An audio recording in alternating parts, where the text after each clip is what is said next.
창의적이에요. 이렇게도 하고 이렇게도 하고. 자, 창의적인 우리 7학년들. 자, 우리 옆 친구에게도 같이 인사해 봅시다. 축복합니다. 반짝반짝 축복해. 사랑해요. 오늘 예배에서 승리하기를 원합니다. 자, 우리 오늘 친구들 다 왔지요?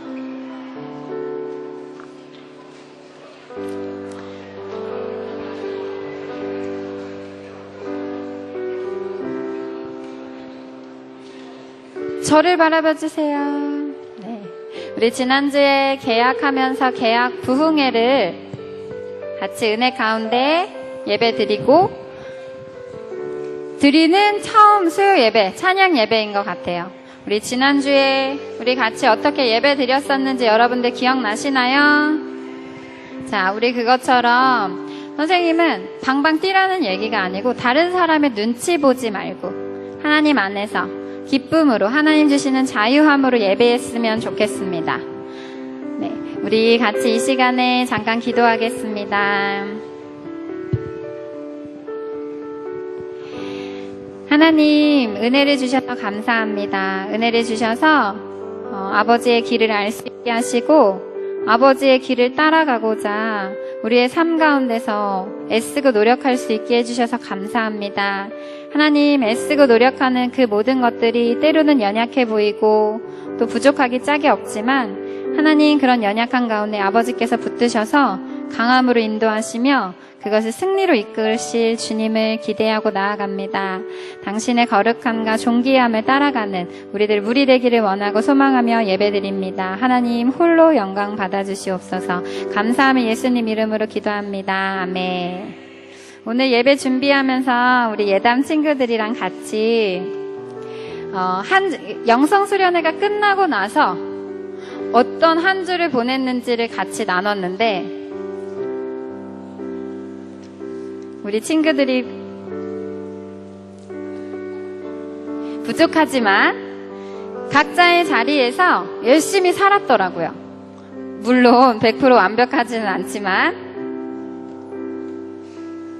제가 뒤로 데리고 죄송합니다.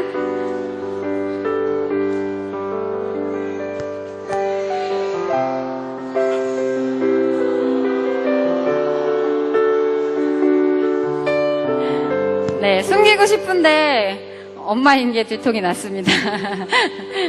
네, 우리 친구들이랑 같이 어떻게 한 주를 살았니라고 나눴을 때 열심히 각자의 자리에서 애쓰며 노력하면서 살다가 다시 예배를 준비하러 만난 친구들을 우리 같이 나눌 수 있었어요. 그렇듯이 우리가 매 순간순간을 하나님 안에서 하나님 예수 그리스도를 따라가고자 노력하면서 사는 우리의 삶이었으면 좋겠습니다. 우리 같이 찬양합시다.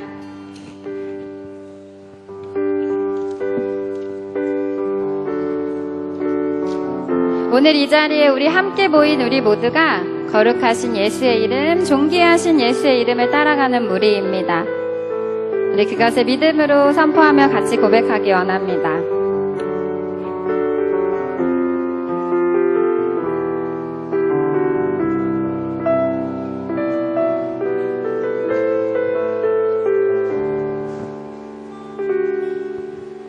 오늘 이 자리에 모인 우리 어린 양 예수 따라가는 우리 되게 하소서. 성령의 충만한 임재 안에 어둡던 우리는 밝아져서 주를 보게 하소서. 우리 한 번 더 같이 고백합니다. 오늘 이 자리에 모인 우리 어린 양 예수 따라가는 무리 되게 하소서. 성령의 충만한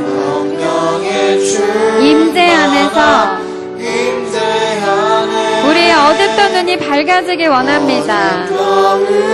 우리는 밝아져서 주를 보게 하소서. 당신의 겸손한 당신의 거룩한 당신의 정직한 우리에게 보이사 내 안에 교만함 내 안에 천박함 내 안에 거짓된 모두 벗어버리고 어린 양 예수 어린 양 따라가는 예수 따라가는 물이 되게 하소서. 한 번 더 고백합니다. 오늘 이 자리에 모인 우리 어린 양 예수 따라가는 물이 되게 하소서. 성령의 충만한 임재 앞에 어둡던 우리는 밝아져서 주를 보게 하소서. 주님은 겸손하십니다. 당신의 겸손함 주님은 거룩하십니다. 당신의 정직함 우리에게 보이사 내 안에 교만함 내 안에 천박함 내 안에 거짓된 모두 벗어버리고 당신의 겸손함 당신의 겸손함 당신의 거룩한 당신의 정직함 우리에게 보이사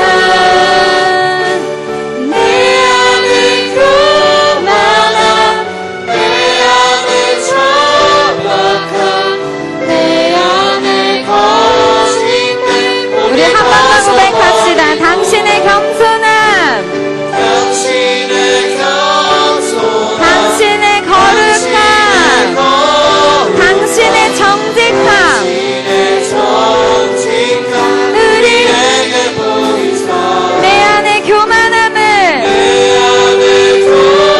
내 안에 천박함을 내 안에 거짓됨을 모두 벗길 원합니다. 그리고 어린 양 예수 따라가는 물이 되게 하소서. 우리 이 시간에 같이 기도했으면 좋겠습니다. 성령이 우리 안에 임재하셔서 우리의 어둡던 눈이 밝아질 때 주님이 어떤 분이신지를 우리가 보게 될 것입니다. 당신의 거룩하심을 보게 될 것이고 그분의 정직하심을, 그분의 겸손하심을 보며 나의 자신에 있는 완악함들, 추악함들, 거짓됨들을 발견하게 될 것입니다. 주님, 그러한 예배돼서 하나님의 은혜에 우리가 반응할 수 있는 그런 시간 되도록 우리 이 시간에 주여 한번 외치고 기도합시다. 주여, 주님, 어둡던 나의 눈이 밝아져 성령으로 인해 충만하여져서 아버지 당신이 어떤 분인지를 실제로 하나님 볼 수 있게 되기를 원하고 소망합니다. 당신의 거룩한 앞에 하나님 내가 무릎 꿇고 겸손하게 하여 주시기를 기도합니다. 당신의 정직함 앞에 내가 나의 거짓됨들을 모두 다 내려놓기를 원하고 소망합니다. 당신의 온전하신 거룩함 앞에 하나님 아버지 그렇게 나의 무릎을 꿇고 나의 완악함들을 나의 추함들을 모두 다 내려놓을 수 있는 예배 되길 원하고 소망합니다. 하나님 우리의 믿음의 고백 위에 믿음의 기도 위에 결단의 기도 위에 주님 은혜를 더하시고 새 힘을 더하여 주셔서 아버지를 따라갈 수 있는 귀한 우리의 시간이 될 수 있도록 하나님의 은혜로 충만하게 기쁜 시간 될 수 있도록 주님 역사하시고 도우시옵소서. 아버지 은혜를 베푸시옵소서. 아버지를 경험할 수 있도록 주님 인도하여 주시옵소서.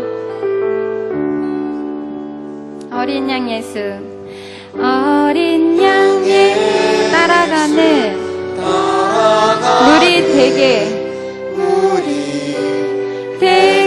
우리 한 번 더 고백합시다. 어린 양 예수 따라가는 무리가 되겠습니다. 어린 양 예수 따라가는 우리 되게 하소서.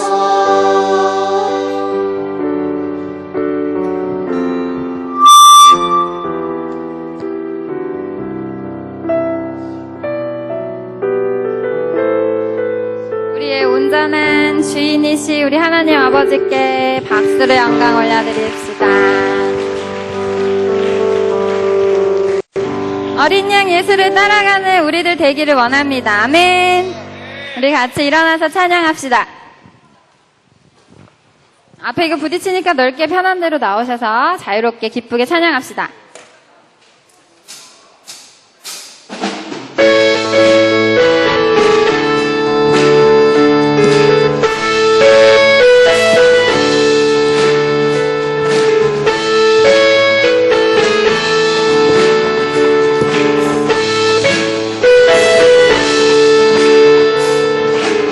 완전한 사랑 보여주신 구세주 그분 하나요.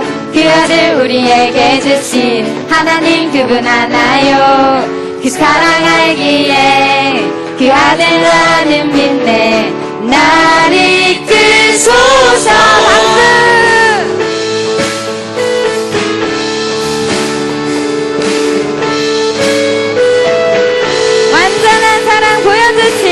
완전한 사랑 보여주신 구세주 그분 하나요.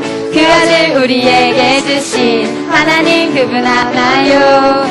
그 사랑 알기에 그 아들 나는 믿네. 날 이끄소서. 예수 예수 좋은 내 친구 내 곁에 계시네. 영원히 변치 않네. 좋은 내 친구 내 곁에 계시네. 영원히 변치 않네.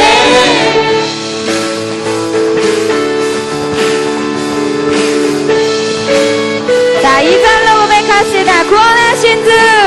구원하신 주 나는 믿네. 부활하신 왕 나 믿네. 다시 오실 왕 나는 믿네. 그분과 영원히 살리 그 사랑 알기에 그 아들 나는 믿네.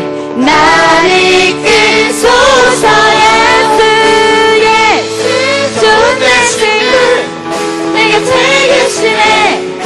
영원히 옆 친구 손잡고. 예수 좋은 내 친구 내 곁에 계시네.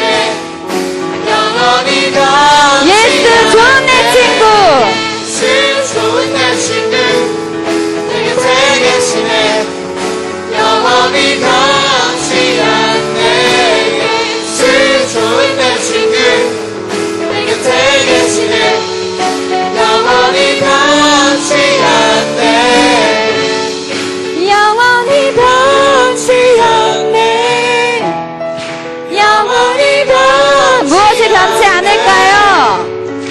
영원히 변치 않네.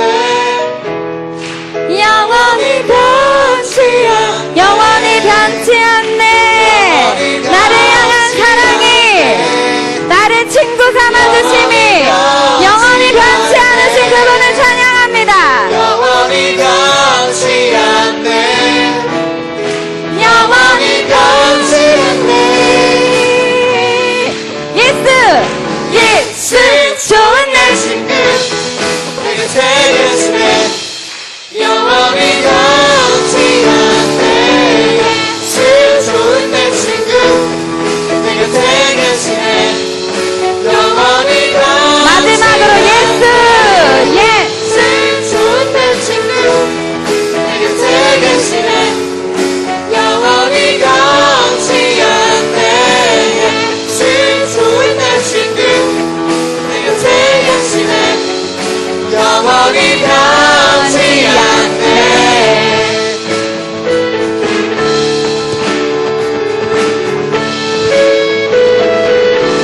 영원히 변치 않으신 우리의 구세주 주님의 이름을 찬양합니다. 아멘.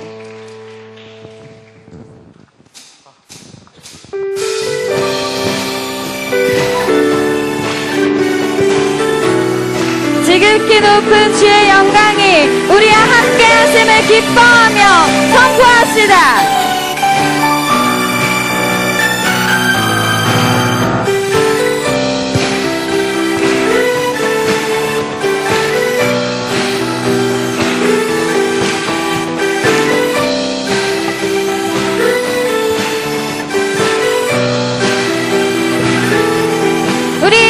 우리의 입술은 변하지 않는 하나님 사랑을 찬양해. 우리의 노래는 마르지 않는 하나님 영광을 기뻐해.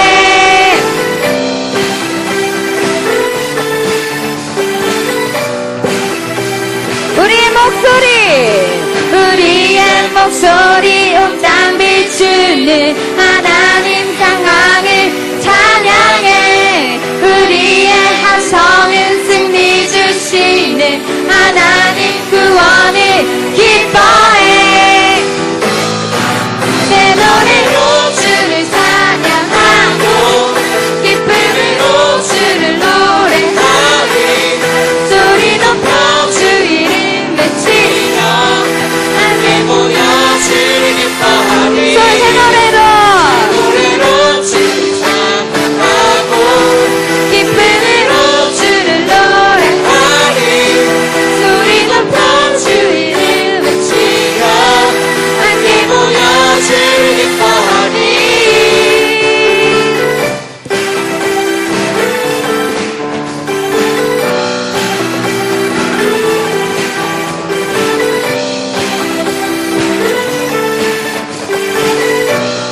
우리 한 번 더 고백합시다. 우리의 입술은 변하지 않는 하나님 사랑을 찬양해. 우리의 노래는 마르지 않는 하나님 은혜를 기뻐해. 우리의 목소리 온 땅 비추는 하나님 영광을 찬양해.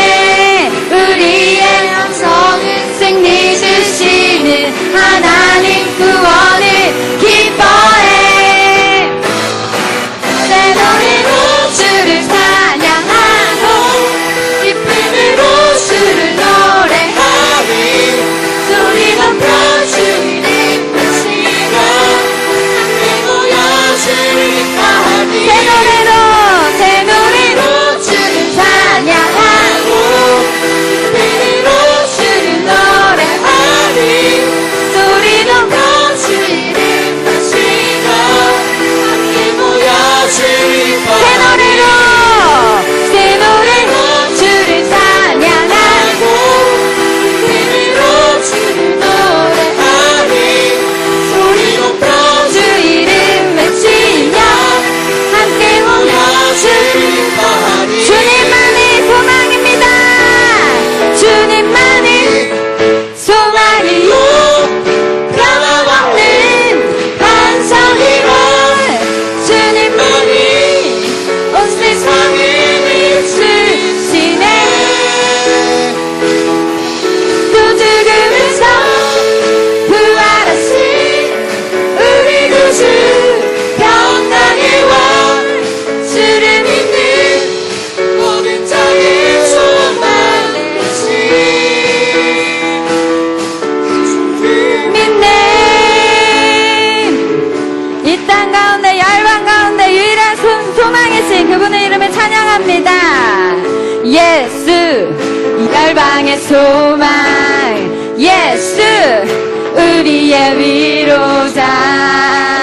주는 온 땅에 영원한 소망. 아멘. 예수 어둠 속의 빛. 예수 변함없는 진리. 주는 온 땅에 빛이네. 우리 위에 죽으시고 다시 사신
박수로 함성. 후!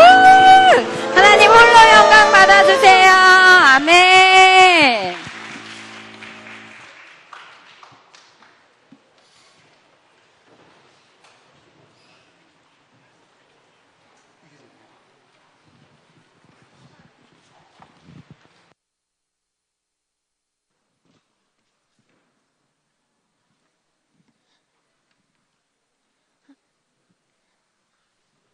하나님, 저희 10학년이 오늘 주체 예배를 드립니다.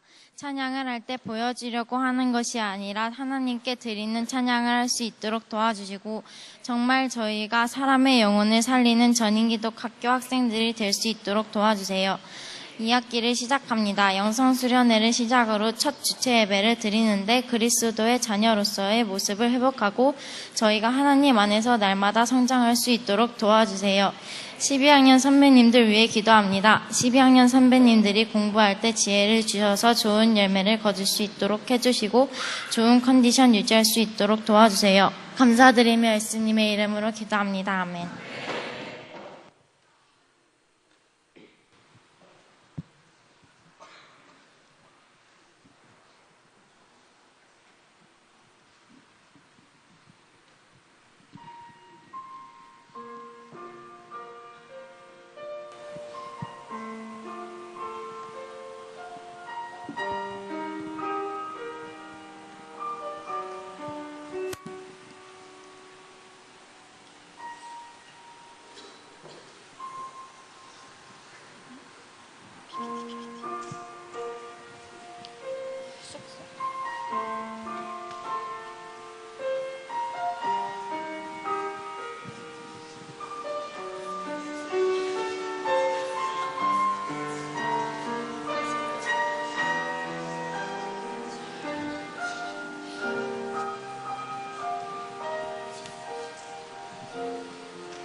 밤이 맞도록 수확도 없는 지친 어부에게 주님은 찾아오셨네. 깊은 바다로 너는 나가 그물을 던져라. 그 음성에 순종했네. 이전에 없던 놀라운 일을 이루어 주셨네. 주님 오늘도 그때와 같이 우릴 찾아오시네. 내가 너희로 사람을 낚는 어부에게 하리. 저 죽어가는 영혼 살리는 내가 너희로 사람을 낚는 어부되게 하리. 사람을 살리는 어부.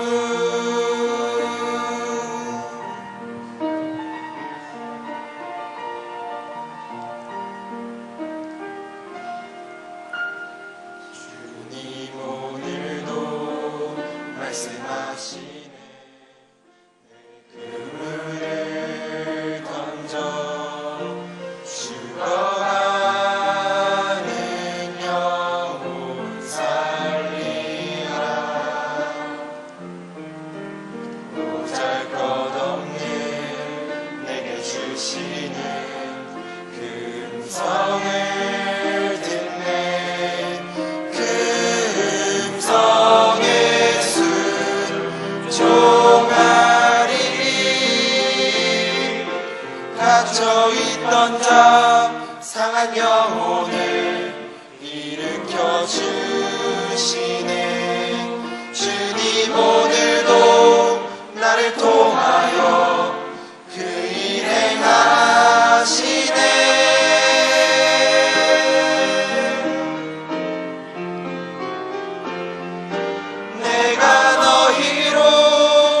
사람을 낚는 어부 되게 하리.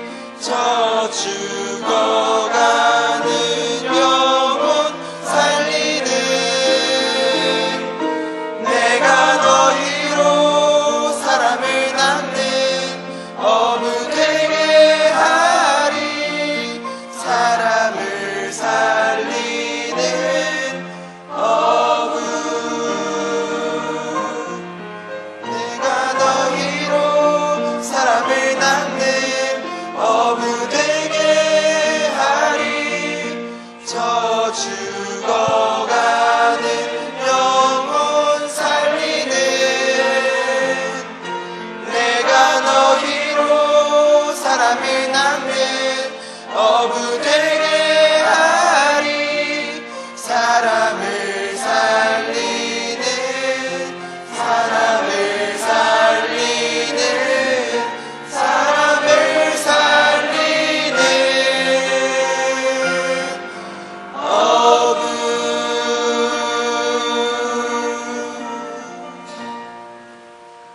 차렷, 공주, 인사.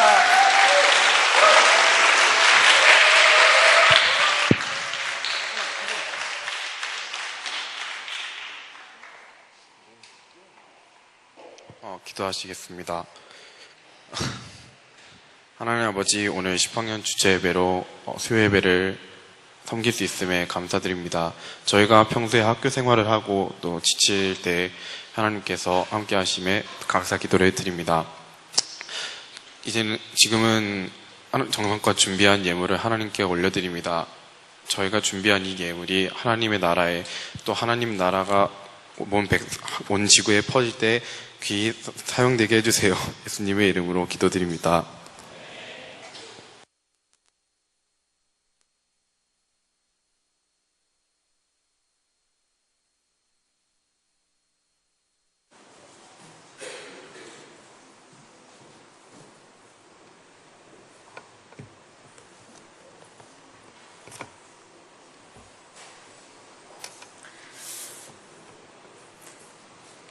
할렐루야.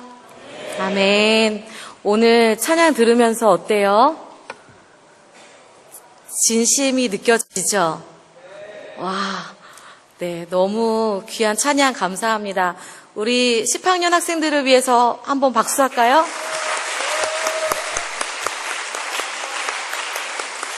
아멘. 우리 2학기 첫 시작을 너무나 감동적으로 귀한 찬양으로 시작할 수 있도록 도와주셔서 감사합니다. 우리 서로를 격려하는 시간을 좀 가졌으면 좋겠습니다. 우리 12학년 모의고사를 마치고 돌아왔습니다. 우리 박수 한번 합시다. 수고했어요. 수고했어요. 박수. 와, 너무 수고했어요. 시험 보느냐고 진짜 수고 많았습니다. 또 인솔에서 가신 선생님 너무너무 감사합니다. 우리 9학년은 어떠한 것을 가지고 우리 격려할까요? 또 칭찬할까요? 9학년이 더 의젓해진 것 같아요. 2학기 되면서 더 어른스러워지고 더 엉아 같고 더 누나 같고 언니 같고 우리 9학년을 위해서 박수.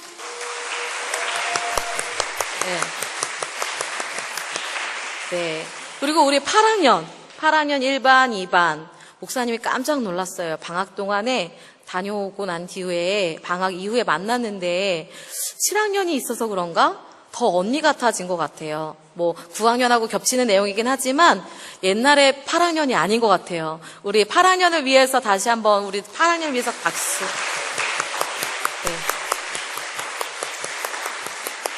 와, 우리 7학년 이제 첫 학기 시작인데 정말 어리둥절하기도 하고 어려울 것 같은데 그런데도 불구하고 너무너무 잘 시작하고 있고 잘 적응하고 있어서 너무 기쁜 것 같습니다. 우리 더 잘할 수 있도록 7학년을 위해서 박수하겠습니다.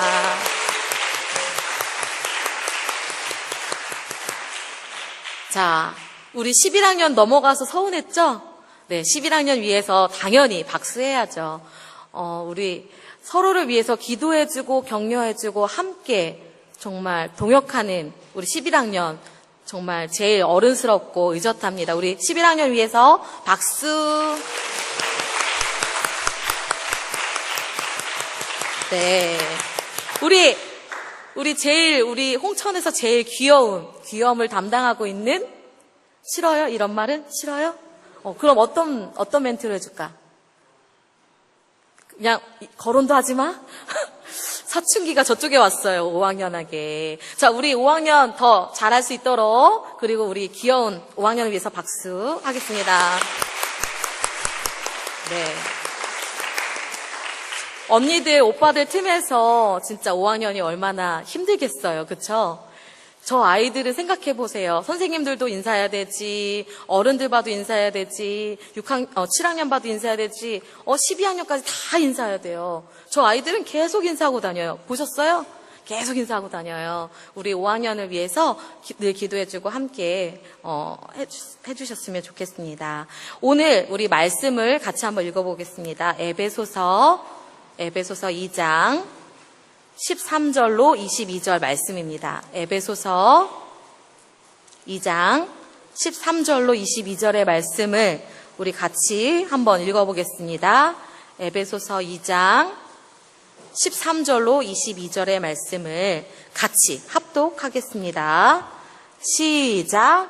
이제는 전에 멀리 있던 너희가 그리스도 예수 안에서 그리스도의 피로 가까워졌느니라. 그는 우리의 화평이신지라. 둘로 하나를 만드사 원수된 것 곧 중간에 막힌 담을 채우시고 법전문으로 된 계명의 율법을 폐하셨으니 이는 이 둘로 자기 안에서 한 새 사람을 지어 화평하게 하시고 또 십자가로 이 둘을 한 몸으로 하나님과 화목하게 하려 하심이라. 원수된 것을 십자가로 소멸하시고 또 오셔서 먼 데 있는 너희에게 평안을 전하시고 가까운 데 있는 자들에게 평안을 전하셨으니 이는 그로 말미암아 우리 둘이 한 성령 안에서 아버지께 나아감을 얻게 하려 하심이라. 그러므로 이제부터 너희는 외인도 아니요 나그네도 아니요 오직 성도들과 동일한 시민이요 하나님의 권속이라. 너희는 사도들과 선지자들의 터 위에 세우심을 입은 자라. 그리스도 예수께서 친히 모퉁이 돌이 되셨느니라. 그의 안에서 건물마다 서로 연결하여 주 안에서 성전이 되어가고 너희도 성령 안에서 하나님이 거하실 처소가 되기 위하여 그리스도 예수 안에서 함께 지어져 가느니라. 아멘. 아멘. 오늘 말씀의 제목은 예수 그리스도께서 이루신 공동체입니다. 예수님께서 이루신 공동체. 우리 사진을 하나 보여주시면 좋을 것 같습니다. 네. 이 사진을 알고 있나요? 이 사진은 인천 송도 국제도시의 한 아파트에서 일어난 일입니다. 50대 여성이 불법 주차 경고 스티커를 붙인 것에 불만을 품고 사람들이 공동으로 사용하고 있는 지하 주차장 진입로를 자신의 승용차로 막은 일명 송도 캠리 사건입니다. 이거를 기사를 본 친구들이 있나요? 이 남의 사유물에 함부로 본드칠을 한 그 주차 위반 스티커를 붙였다고 화가 난 이 차 주인이 모든 사람들이 드나드는 그 지하 주차장 통로 입구를 저렇게 차로 막은 것입니다.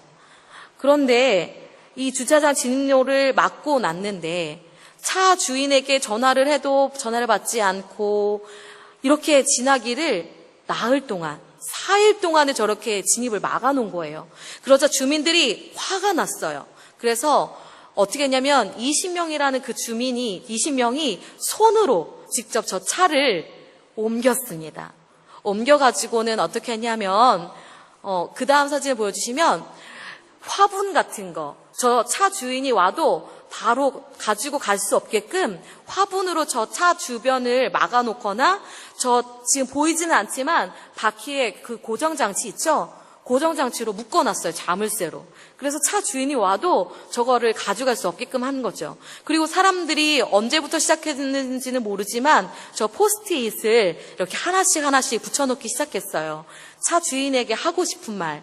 그 말들의 내용이 어떤 거였냐면 52% 정도가 분노를 표출하는 왜 이렇게 욕을 썼겠죠? 분노를 표출하는 거였고 22%는 사과하라. 사과를 요구하는 내용이었어요. 그리고 10몇 프로는 아이들 앞에 부끄럽지 않느냐, 아이들 앞에 부끄럽지 않느냐 이러한 내용을 담은 포스트잇을 붙였다고 합니다. 그런데 이것이 너무 크게 이슈가 됐어요. 그러자 차 주인은 나중에는 결국은 자기는 죄 없다, 난 잘못한 것이 없다 이렇게 인터뷰를 하다가 나중에는 정말 온 국민이 분노를 사게 되자 무섭고 두려움에 이 차는 중고차로 팔고 그리고 본인은 아파트 이사를 갈 계획이라고 합니다. 그렇지만 그 많은 주민들이 이 사람을 상대로 소송을 냈기 때문에 아무래도 법적인 책임을 물어야 될 것 같습니다. 그런데 이 사건이 사실은 보면은 뭐 사기라든가 살인을 했다거나 하는 큰 기사의 내용은 아니지만은 그런데 사람들이 이것에 주목했다는 거예요. 사람들이 이것을 보고 많이 이슈화가 됐다는 거죠. 그저 한 동네 아파트에서 일어난 일인데 왜 사람들은 이 일에 분노할까요? 왜 국민들은 이 사실에 분노했을까요? 바로 이기심 때문입니다. 이기심. 너무나도 자기 중심적인 생각과 행동들 때문에 사람들은 분노했습니다. 이렇듯 이기심과 자기 중심적인 생각은요, 공동체를 해치는 가장 큰 요인이 됩니다. 나를 사랑하는 것은 괜찮지만 나만 사랑하는 것이 문제가 됩니다. 서로 나만 사랑하려고 하기 때문에 공동체가 해체되는 거죠. 공동체를 이룰 수 없게 만드는 것입니다. 목사님이 이 설교를 준비할 때 토요일 저녁에 숙소에서 성경 말씀을 보고 막 이제 설교를 어떤 내용을 할까 막 준비하고 있었어요. 그런데 어디선가 희미하지만 이거는 무슨 소리인지 모르겠는데 막 이런 소리가 들리는 거예요. 막 이러는데 이게 도대체 무슨 소리지? 목사님 깜짝 놀랐어요. 혼자 조용히 막 성경 말씀 보고 있는데 갑자기 안타까워하는 거예요. 막 그러면서 이게 무슨 소리일까? 애들이 휴게실에서 장난치나 노나 뭐 얘기 나누나? 그랬는데 낮에 한 학생이 얘기했던 게 생각이 났어요. 오늘 무슨 축구 결승전이 있댔나? 그래서 자신이 너무 행복한 날이라고 너무 기뻐하는 거예요. 그래가지고 목사님이 그게 언뜻 생각이 났어요. 아시안 게임을 한 번도 보지는 않았지만은 그래도 결승전이니까 한번 볼까? 하고서는 이렇게 패드를 통해서 이제 보게 됐는데, 딱 보는 순간 남자 축구 결승전인데, 아시안 게임 남자 축구 결승전인데 이게 웬일이야? 한일 결승전이야. 다른 팀도 아니고 한국하고 일본하고 붙은 게임인 거예요. 목사님이 관심을 갖고 이제 보려고 하는데 설교 준비가 아직 다 안 돼서 목사님이 이걸 차마 볼 수가 없는 거예요. 그래서 마음을 가다듬고 덮고 설교 준비를 해야겠다. 그러고서 마음을 다시 다잡고 하려고 하는데 목사님이 혼자서 생각하기에 너무 외로운 거예요. 너무 외롭다. 혼자서 이게 뭐 하는 거지? 너무너무 슬프지만은 딱 이제 TV를 끄고 설교 준비를 하려고 했어요. 그랬는데 갑자기 또 이 매칭과 다른 말 뭐 이러는 거예요. 뭐지? 목사님 바로 패드를 켰어요. 이게 무슨 일이야? 그래서 패드를 딱 켜서 봤더니만 우리나라가 이게 후반부 이제 연장전에 돌입했을 때 제가 껐는데 다시 켜서 보니까 누구죠? 이승우 선수? 네, 저는 축구선수 잘 모르는데 이승우 선수가 심지어 왼발로 슛을 했는데 골인이 된 거예요. 목사님이 딱 키는 순간 그게 딱 보게 된 거예요. 우와! 너무 좋은데 기쁜데 누구 이거 하이파이브 할 사람도 없고 목사님 쓸쓸하게 우와 하는데 참 외롭더라고요. 공동체, 함께 응원할 수 있는 공동체가 있다는 게 참 좋은 거죠. 목사님은 기쁘긴 한데 함께 박수 칠 사람도 없고 함께 치킨 먹을 사람도 없고 힘들더라고요. 그랬는데 우리가 다른 나라와의 경기가 아니라 한국하고 특히 일본하고의 경기면은 축구든 그게 배구든 야구든 상관없죠. 한국하고 일본이 일단 경기를 한다. 그러면 온 국민이 다 봅니다. 저요 축구 잘 안 봐요. 축구 룰도 몰라요. 그런데 봐요. 왜냐하면 한국하고 일본하고 경기니까. 무조건 이겨야 하니까. 보게 됩니다. 왜 우리가 이런 생각을 갖죠? 왜 한국하고 일본하고 경기를 하면 다른 때보다 몇십 배, 아니 몇백 배 더 우리가 관심을 갖고 그 경기를 볼까요? 그 이유는 한국인이라면 다 알고 있는 정서일 겁니다. 한국인이기 때문에 느끼는 감정이죠. 그게 한국인으로서 우리 안에 공유된 감정입니다.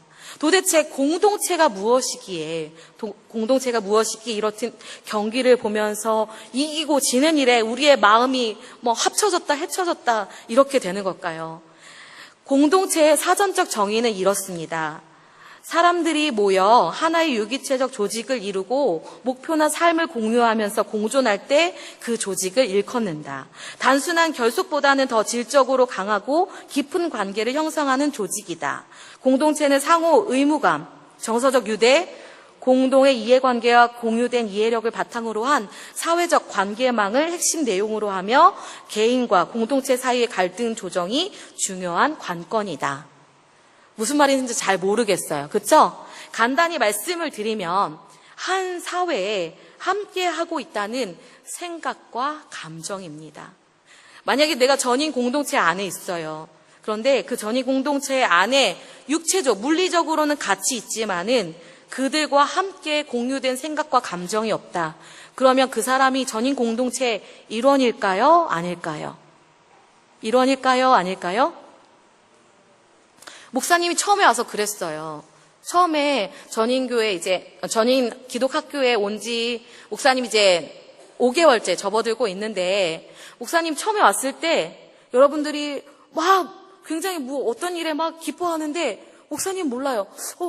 왜 웃는 거지? 왜 슬퍼하는 거지? 왜 목사님이 화내시는 거지? 왜 그러는 거지? 왜 저러는 걸까? 목사님은 모든 게 다 신기하고 어리둥절하고 모르는 거 투성이었어요. 그런데 이제 아주 조금 같이 웃어요. 아, 그렇구나. 같이 웃고, 왜 그랬대. 막 그러면서 같이 슬퍼하고 안타까워하고, 이제 조금 전인 기독학교의 공동체 일원이 되지 않았나 싶죠? 받아줄 거예요? 네, 공동체 일원이 된 것 같죠? 이렇게 한 사회에 함께하고 있다는 생각과 감정을 갖고 있는 그 조직, 그게 공동체입니다. 영성 신학자로 유명한 사람이 있어요. 헨리 나우엔이라는 신학자가 있는데 이 사람은 공동체를 이렇게 이야기합니다. 모든 사람을 포용하는 것. 너무나도 신학자다운 이야기죠. 모든 사람을 포용하는 것. 그런데 이 신학자가 실제로 정말 공동체를 경험하기 위해서 지체 장애자들이 모여있는 데이브레이크라는 공동체에 찾아갑니다. 그런데 거기 찾아갔는데 거기에서 그가 깨닫게 된 것이 있어요. 그게 무엇이냐면은 그곳에서 진정한 공동체의 일원으로 제일 그 공동체의 일원으로 어울리지 않고 있는 사람이 바로 자신이라는 것을 알았다는 거예요. 왜 자신이 그 진정한 그 공동체의 일원이 되지 못했을까요? 자신이 누군가를 섬긴다라는 생각, 누구를 섬기는 것은 중요합니다. 그러나 자신이 그 공동체를 통해 참다운 기쁨을 얻기 전까지는 진정한 공동체를 느낄 수 없다는 말입니다. 다시 이야기하면, 쉽게 이야기하면 우리가 누군가를 섬기고 헌신하겠다라는 마음을 갖죠. 그 마음을 갖는데 그러면 그 진정한 공동체의 일원이 될 수 없다는 것입니다. 왜냐하면 이미 내가 그 누군가에게 섬기고 헌신하겠다라는 마음을 먹는 순간 너와 나는 다르다는 것을 전제하고 있기 때문입니다. 너무 어렵죠? 아니죠? 잘 따라오고 있는 거죠? 와. 자, 오늘 에베소서 2장 13절로 22절의 말씀은 유대인과 이방인에 대한 이야기가 나옵니다. 처음에는 이방인에 대한 이야기가 나오죠. 13절에서 이방인이 유대인과 멀리 떨어져 있었는데 이제 누구로 말미암아 가까워졌다는 거예요? 예수 그리스도의 피로 이제 이방인들도 가까워졌다고 이야기합니다. 그리고 14절로 15절 상반절까지의 말씀은 그리스도의 지상 사역입니다. 예수님께서 이 땅에 오셔서 어떠한 일을 하셨는지에 대해서 설명하고 있습니다. 첫째는 둘을 하나 되게 하셨습니다. 유대인과 이방인을 하나 되게 하셨습니다. 그리고 그 중간에 막힌 담을 곧 원수된 것을 허셨습니다. 그리고 계명들의 율법을 폐하셨습니다. 계명들의 율법을 폐하셨다는 말씀은 이방인들은 유대인과는 달리 천한 민족이고 정말 하나님의 택하심을 받지 않은 족속인 것처럼 사람들인 것처럼 여기고 멸시하고 천대했던, 그러나 이제 예수님께서 그들도 우리와 한 가족이 될 수 있다, 우리와 한 민족이 될 수 있다, 한 그리스도 안에 공동체가 될 수 있다는 것을 예수님께서 말씀하셨습니다. 그리고 15절 후반절부터 16절까지는 그리스도께서 이 땅 가운데서 사역하심으로 말미암아 얻어진 결과입니다. 둘이 하나가 되어서, 유대인이었고요, 이방인이었고요, 둘이 하나가 되어서 다른 사람이 생겼어요. 한 세 사람. 여기서 한 세 사람이라는 것은요, 유대인도 아니고 이방인도 아닌 그리스도의 피로 하나가 된 새로운 사람인 것을 의미합니다. 그 사람은 유대인도 아니에요. 그 사람은 이방인도 아니에요. 누구예요? 그리스도 안에 한 공동체가 된 것입니다. 그리고 유대인들과 이방인들의 사이에 그러한 막힌 담을 허는 것뿐만이 아니라 하나님과의 우리의 관계까지도 화해시켜 주신 예수 그리스도의 사역이 우리와 하나님과의 관계, 막힌 담을 허셨고 우리의 관계를 회복하셨다는 말씀입니다. 그리고 17절부터 18절까지 말씀은 예수 그리스도께서 승천하신 이후에 어떠한 일을 하고 계시는지에 대한 이야기입니다. 첫 번째는 그리스도께서 이방인들과 유대인들에게 평화를 선포하십니다. 멀리 있는 자나 가까이 있는 자나 누구에게든 예수 그리스도께서 평화를 선포하십니다. 그리고 유대인들과 이방인들이 한 성령 안에서 함께 하나님께 나아가는 것을 말합니다. 그리고 19절부터는 성도들과 동일한 시민이자 하나님의 권속은 가족을 의미합니다. 가족이 되었다는 거죠. 그런데 더 중요한 건 하나님께서 우리들을 하나님 안의 가족인데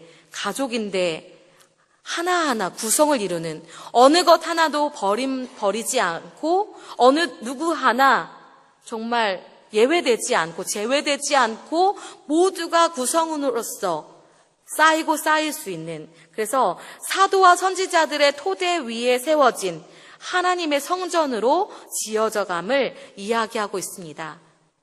다시 정리하겠습니다. 오늘 말씀은 과거의 이방인들은요, 그리스도 밖에 있었어요. 그래서 그리스도의 밖에 있기 때문에 세상에서 소망이 없었어요. 그리고 하나님도 없었습니다. 또한 이스라엘 백성들과 분리되어서요, 하나님께서 그들에게 주신 영적인 복들을 누리지 못하였으며 약속의 언약, 아브라함이라든가 그들의 다윗에게 약속하신 그 언약과는 아무 상관이 없는 외인들이었습니다. 그런데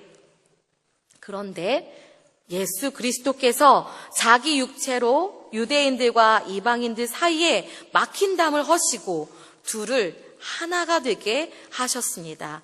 한 세 사람이 되게 하신 것입니다. 그뿐 아니라 사람과의 관계를 화해시킨 것뿐만이 아니라 사람과 하나님의 관계까지도 회복시켜 주셨습니다.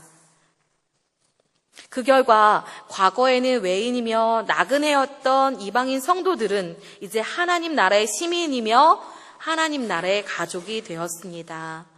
여러분, 이방인은 누굴까요? 이방인. 유대인을 제외한 모든 민족, 모든 나라가 다 이방인이에요. 예수 그리스도께서 오셔서 막힌 담을 허시고 유대인과 이방인의 관계를 화해시키지 않았다면 우리에게는 지금 우리가 믿고 있는 하나님, 믿을 수가 없고 알 수 없고 그분의 언약은 우리와 아무 상관이 없는 그러한 약속이 되는 것입니다. 그런데 예수 그리스도께서 유대인과 이방인의 화해를 통해서 더 이상 이방인이 천한 민족이 아니고 더 이상 소망이 없는 민족이 아니고 더 이상 그리스도 안에 하나님과 관계없는 민족이 아니라 그들에게도 내게 약속하신 너희에게 약속한 것과 같이 이방인에게도 나의 약속을 나의 언약을 주겠다라고 말씀하시는 것입니다. 약속해 주신 것입니다. 우리에게 소망이 생긴 것입니다. 믿으시면 아멘 하시기 바랍니다. 아멘. 게다가 하나님께서는요, 우리를 통해 우리 유대인과 이방인 한 사람 한 사람을 통해서 하나님의 성전을 지어 가신다라고 이야기하고 계신 것입니다. 그리스도의 십자가의 죽음은 우리의 죄를 구속하시기 위함인데 그 구원의 그 구속의 그 내용은 수직적으로는 하나님과 사람과의 관계이고 수평적으로는 유대인과 이방인의 화해를 말하고 있는 것입니다. 그리스도는 유대인 성도들과 이방인 성도들 사이의 적대감을 제거하시고 둘을 하나 되게 하심으로 한 세 사람을 창조하셨습니다. 이 타이밍에 예화 하나 들어야겠어요. 그렇죠? 여러분들이 너무 많이 나갔어요. 성경 말씀만 얘기하면 나가요. 예화 얘기할 때는 막 웃다가 성경만 이야기하면 나가요. 네. 목회와 신학이라는 잡지가 있어요. 목사님들이 많이 보시는 잡지인데 거기에 미국에서 목회하시는 정현 목사님이라고 계시는데 그 목사님이 공동체에 대한 설교를 하실 때입니다. 한 정신병원 이야기를 하셨습니다. 한 정신병원 이야기를 하셨는데 거기 병원 안에 폭력적인 환자들이 폭력적인 이 정신의 문제가 있으셔서 정신에 연약함이 있어서 오신 환자분들이 100여 명 정도가 그 시설에 수용되고 있었는데 그 정신병원에를 그 100여 명을 지키고 있는 직원은 단 3사람밖에 없었습니다. 그래서 이 목사님이 물어보셨대요. 아니 어떻게 저렇게 폭력적인 환자들을 저렇게 많은 사람들을 어떻게 단 3사람으로 관리할 수 있느냐. 문제가 생기는 거 아니냐라고 목사님이 물어보셨대요. 그러자 그 직원이 이렇게 이야기했다고 합니다. 염려하지 않으셔도 돼요. 여기 있는 환자들은 절대로 단합하지 않습니다. 절대로 단합하지 않습니다. 재미있는 얘기인 줄 알았죠? 실망한 얼굴인데 재미있는 얘기를 할 걸 그랬나? 그 정신병원에 있는 환자들은요 100명이 됐든 1000명이 됐든 그들은 절대로 단합하지 않는다고 합니다. 우리가 교회 안에 하나된 공동체를 이루지 못한다면 우리 기독교 공동체 안에 우리가 하나를 이루지 못하고 있다면 그 이유는 공동체 내부에 건강한 교인들로 채워져 있지 않기 때문이라는 이유가 되겠습니다. 성경은 우리가 그리스도 예수 안에서 한 성전이 되고 성령 안에서 한 몸을 이루어 가는 것이라고 말합니다. 참된 공동체의 힘은 숫자에 있지 않습니다. 참된 공동체의 힘은 하나됨에 있습니다. 마치 에스겔 골짜기에 마른 뼈들이 생기가 들어가자 일어나 강한 군대를 이루은 것처럼 우리 크리스찬 공동체는 예수님 안에서 서로 연결되어 성전이 되어가는 것입니다. 우리 로마서 12장 5절의 말씀을 같이 한번 읽어보겠습니다. 로마서 12장 5절의 말씀입니다. 시작! 이와 같이 우리 많은 사람이 그리스도 안에서 한 몸이 되어 서로 지체가 되었느니라. 아멘. 아멘. 그리스도 안에서 한 몸이 되어 서로 지체가 되었느니라. 12학년이 공부 열심히 하는데 힘들어요. 피곤해요. 그러면 5학년이 같이 피곤할까요? 안 피곤할까요? 5학년 피곤해요. 엄청 피곤해요. 그리고 우리 8학년이 만약에 너무너무 힘든 일이 있다. 그러면 우리 7학년이 힘들까요? 안 힘들까요? 힘들 거예요. 그쵸? 힘든다고 저한테 사인을 보냈어요. 힘들 거예요. 우리는 그리스도 안에 한 몸, 한 공동체잖아요. 목사님이 오늘 10학년 마침 수업이 있었어요. 성경 수업이 있었는데 그 성경 수업 때 목사님이 질문했어요. 누구누구야. 이름을 얘기해도 되나 모르겠지만 누구누구야. 너는 방학 동안 뭐 했니? 뭐 이런 얘기하다가 누구를 서로를 지켜준다. 우리가 지금 순종에 대해서 배우고 있는데 순종은 나를 보호하고 있는 사람들의 지시에 좋은 태도로 기쁘게 따르는 것이다 라면서 말씀과 함께 순종에 대해서 이야기를 나눴어요. 순종은 나를 보호하고 있는 사람들이 그럼 누굴까요? 라고 했어요. 나를 보호하고 있는 사람이 누굴까요? 그랬더니 한 학생이 이렇게 얘기했어요. 친구들이요. 그러는 거예요. 나를 보호하고 있는 사람들이 친구들이래. 그래서 아니 친구들이 너를 보호한단 말이야? 그랬더니 친구들이 그렇다는 거예요. 그리고 친구들도 자기도 친구들을 보호해주겠다라는 이야기를 하더라고요. 이미 10학년 학생들은 서로 한 몸이 되었어요. 서로 그렇죠? 부러운 눈빛으로 선생님들이 바라보고 계세요.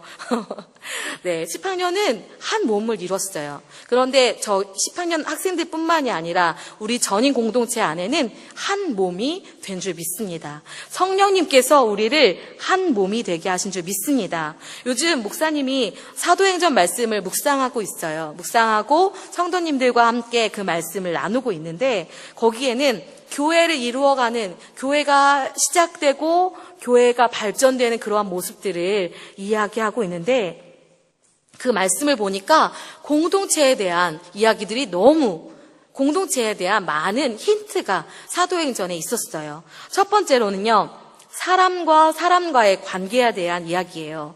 사도행전 12장 5절 말씀입니다. 이에 베드로는 옥에 갇혔고 교회는 그를 위하여 간절히 하나님께 기도하더라. 헤롯이 교회를 핍박하기 시작했어요. 그래서 사도 야곱은 칼로 죽이고 베드로는 옥에 가둬서 이제 죽이려고 할 때입니다. 교회가 너무 위기 가운데 있게 되었어요. 그때에 지금 오늘 말씀 12장 5절의 말씀에 교회는 그를 위하여 간절히 하나님께 기도하더라.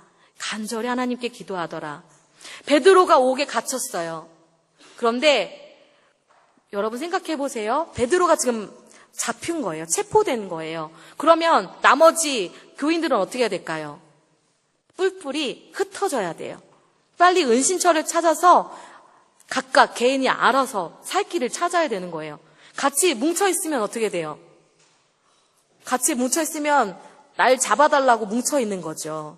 그런데 여기 있는 교회는 베드로를 위하여 마가의 다락방에 모여서 버젓이 잡으라는 의미인 것인지 버젓이 누구나 어린아이도 알 수 있는 장소인 이 마가의 다락방에서 베드로를 위해서 간절히 기도합니다. 이것은 한 지체가 아니고서는 할 수 없는 행동입니다. 성령 안에서 한 몸을 이룬 자, 한 사람이 체포되니까 그를 위하여 교회가 모여서 힘써 기도하는 모습입니다. 두 번째는 예수님과 교회의 관계입니다. 사울이 교회를 핍박하고 믿는 자들을 잡기 위해서 다메섹으로 가는 중이었어요. 막 가고 있는데 그 길에 누구를 만났어요? 그 길에 누구를 만났죠? 그 길에 예수님을 만났죠. 다메섹으로 가는 길에 예수님을 만났습니다. 사도행전 9장 4절에서 5절 말씀을 우리 같이 한번 읽어보겠습니다. 사도행전 9장 4절 5절 말씀입니다. 시작!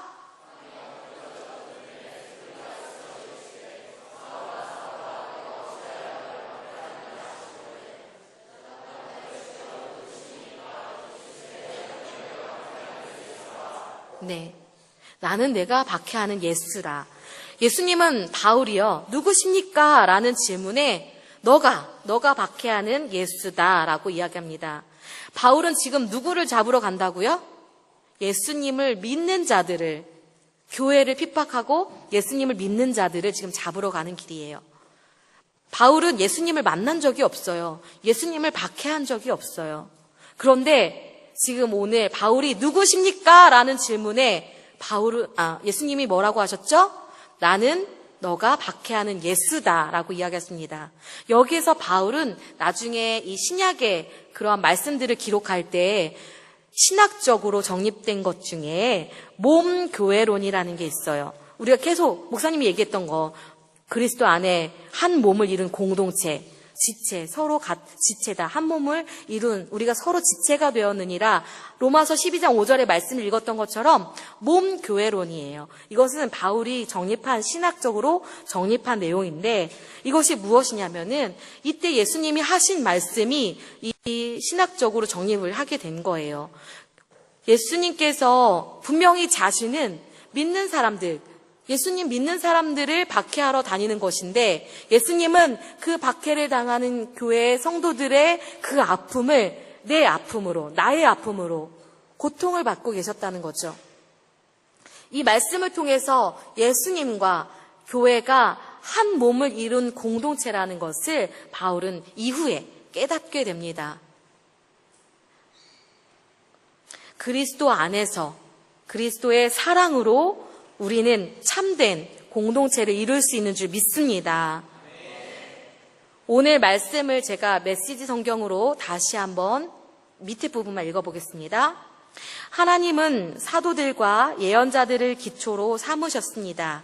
이제 벽돌을 차곡차곡 쌓듯이 여러분을 그 기초 위에 끼워 넣으십니다. 그리스도 예수께서는 그 건물의 각 부분을 떠받치는 모퉁이 돌입니다. 우리는 날마다 그 집의 모양이 잡혀가는 모습을 봅니다.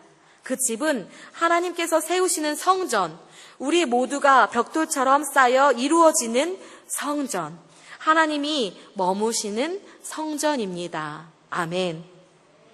오늘 말씀에서 모퉁이 돌이다라는 이야기가 있어요. 우리 사진 한번 보여주시면 감사하겠습니다. 자, 모퉁이 돌. 모퉁이 돌이 뭘까요? 모퉁이 돌. 네, 코너스톤입니다. 네. 이 모퉁이 돌이 뭐냐면요. 그 한 건물, 집을 지을 때, 건물을 지을 때 그 주춧돌이 되는, 처음으로 놓게 되는 그 돌인데 저것이 수직과 수평을 잡아주는 역할을 합니다. 그리고 그 건물 전체를 지탱해주는 아주 기초적인 그러한 역할을 하게 됩니다. 예수님께서는 자신을 모퉁이돌이라고 말씀하십니다. 모퉁이돌 한번 어떤 건지 보여주시면 감사하겠습니다. 네, 저게 바로 모퉁이돌이에요. 건물에 보면은 저런 모퉁이돌이 다 있어요. 모양은 조금 다르지만은 저런 식으로 건물에 보면은 저렇게 모퉁이돌이 되어져 있습니다. 네. 예수님께서 자신을 모퉁이돌이라고 말씀하셨어요. 수평적으로는 누구와 누구를? 유대인과 이방인을. 그리고 수직적으로는 하나님과 우리 사람들을, 인류를 하나님께서 화해시켜 주셨습니다. 그 역할을 누가 하신 거예요? 예수님께서 하신 거예요. 그래서 본인을 가리켜 내가 모퉁이돌이다 라고 말씀하십니다. 저 모퉁이돌은 저게 부서지면 건물 전체가 위험하게 됩니다. 그만큼 중요한 역할이죠. 예수님께서 우리를 사랑하시사 친히 모퉁이돌이 되셔서 성도와 성도 간에, 그리고 하나님과 사람 간에 화해하게 하시고 화평하도록 해주셨습니다. 예수님께서 자신을 내어주셔서 하나님과 우리의 관계, 그리고 성도 간의 관계를 회복시켜 주시고 화해시켜 주셨습니다. 그러면 우리를 향해서 그리스도인이라고 말하죠. 그리스도인이다, 이렇게 이야기합니다. 그리스도인은 어떤 사람이에요? 하나님의 예수 그리스도의 말씀과 예수 그리스도의 삶을 따라가는 사람들입니다. 아멘. 아멘. 지난주에 이무현 목사님께서 설교하실 때 정말 이무현 목사님의 그 문장이 끝날 때마다 황통혜 집사님께서 웃으셨던 게 아직도 기억이 나요. 저렇게 유쾌하게 크게 웃으셨던 분인가 항상 약간 무서웠거든요. 무서웠는데 갑자기 얼굴을 뵈니까 생각이 나네요. 제가 너무너무 웃기고 싶은데 참 그게 되질 않는 것 같아요. 웃기고 싶은데 언젠가 꼭 웃기고 말 거야. 매일매일 다짐합니다. 하나님, 저 웃기는 사람 되게 해주세요. 설교 시간에 애들이 제발 웃게 해주세요. 라고 기도하는데 열심히 짰는데 재미가 없어요. 죄송해요. 오늘도 실패했네요. 네. 재미는 없지만 여러분들이 오늘 꼭 기억했으면 좋겠습니다. 예수님께서 우리의 모퉁이돌이 되어주셨습니다. 아멘. 그러면 우리도 어떤 삶을 살아야 될까요? 그 모퉁이돌의 삶을 살아야 합니다. 우리가 각 반에 보면요. 그리고 우리 학교를 떠나서 어느 모임을 가든 어떤 조직을 가서 보든 어떤 그룹을 가서 보든 그 안에는 반드시 함께하지 못하는, 어울리지 못하는 그런 친구들이 있어요. 그런 사람들이 있어요. 그거는 어린 유치원 학생들로부터 정말 장년에 이르기까지 어느 그룹이나 다 있어요. 그런데 그런 분들이, 그런 사람들이 있는데 기질적으로 또 성품적으로 내성적인 친구들도 있고 쉽게 이렇게 사람들과의 관계를 갖지 못하는 사람들도 있어요. 그런데 그러한 사람들을 만났을 때 새로운 친구들, 목사님처럼 목사님도 새로 처음 왔을 때 목사님은 굉장히 내성적이거든요. 그래 보이지 않지요? 그래 보이지 않나요? 네, 내성적이에요. 그래서 잘 이렇게 사람들과의 관계 가운데서 잘 이렇게 말을 하거나 이렇게 잘 사귐을 하지 못하는 경우도 있는 것 같아요. 그런데 그럴 때 선생님들께서 먼저 오셔서 저에게 이렇게 알려주시고, 특별히 우리 김은혜 선생님이 내려가셨는데 제 옆에 계시면서 하나하나 정말 다시 질문하는 그러한 상황이 오더라도 꾹 참으시는 그러한 모습도 없었지만은 한 번도 찡그리지 않으시고 하나하나 계속 다시 설명해 주시고 제가 이해할 때까지 알려주시더라고요. 그런 분들이 계셨고, 또 제가 어렵다고 말씀을 드리면 함께 기도해 주시는 우리 성도님들이 계시고, 함께 제가 설교 시간에 떨까봐 두 손 모아 함께 기도하면서 설교에 함께 참여해 주시는 우리 성도님들도 계시고, 그러한 여러 성도님들과 우리 학생들과 선생님들이 계셨기 때문에 목사님이 아마 지금까지 이렇게 잘 적응하고 오게 된 것 같습니다. 목사님이 받은 것처럼 이제는 목사님도 돌려줘야 될 것 같아요. 우리 새로운 친구들이 있을 때 목사님이 먼저 가서 밥 같이 먹자 이렇게 얘기를 나눌 때 함께 이렇게 나누려고 하는데 조금 어려운가 봐요. 목사님이 조심해야 될 것 같아요.